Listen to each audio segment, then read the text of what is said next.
Residents and deputies in Crestview are on high alert. A young girl says a man tried to lure her into his car. It happened on Tuesday afternoon on Whitewater Lane. The 11-year-old says she was playing when a man approached her. She told deputies the man told her he had lost his dogs and asked if she would get into his car to help him look for them. The girl refused and ran home.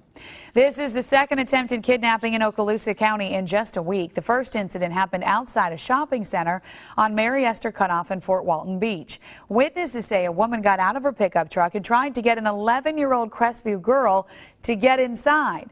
The girl ran back into the store to tell a family member. They say the woman got back into the truck and the driver sped away. Anyone with information about either of these cases, please call the Okaloosa County Sheriff's Office or Emerald Coast Crime Stoppers right away. An 8-month-old baby has died from chemical burns after police say the child crawled in bleach. Biola Battery police tell Fox 10 News the baby's mom called 911 after seeing what happened. Police say the mother continued to flush the baby with cold water until medics arrived. The 8-month-old was taken to USA Medical Center and later flown to Children's Hospital of Alabama in Birmingham, where she died. Investigators say no foul play is suspected. A heat wave has the Gulf Coast firmly in its grip. Fox 10 News meteorologist Michael White says the heat index may reach 110 degrees every day through Sunday. And with that extreme heat, it's important you take precautions to stay safe.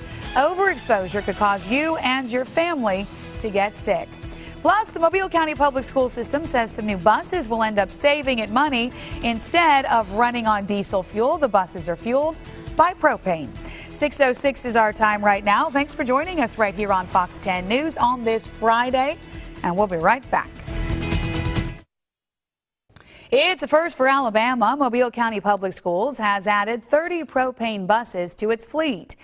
In upfront costs, the propane buses are more expensive, but officials say it will save them money in the long run.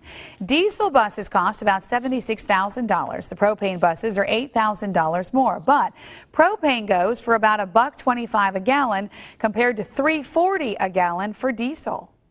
The amount of fuel that we use every year and the miles that are traveled, this is a way that we can ensure maximum efficiency financially. The propane buses also emit 40% less pollutants than the diesel buses. An up-to-the-minute traffic report with Aaron is coming up after this break. Also, nearly 2 weeks of tensions, protests are winding down in Ferguson, Missouri. Plus, after experimental treatments at an Atlanta hospital, 2 Americans infected with Ebola have been released. 6:17 is our time right now. Thanks for joining us right here on Fox 10 News on this Friday, and we'll be right back.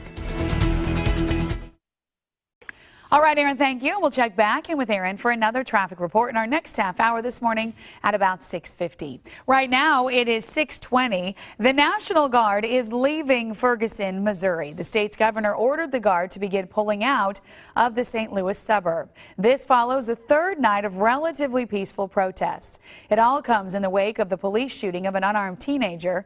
A grand jury is hearing evidence to determine whether charges will be filed against the officer who fatally shot Michael Brown. Prosecutors say that process could take at least another month. 2 American aid workers who were treated for the Ebola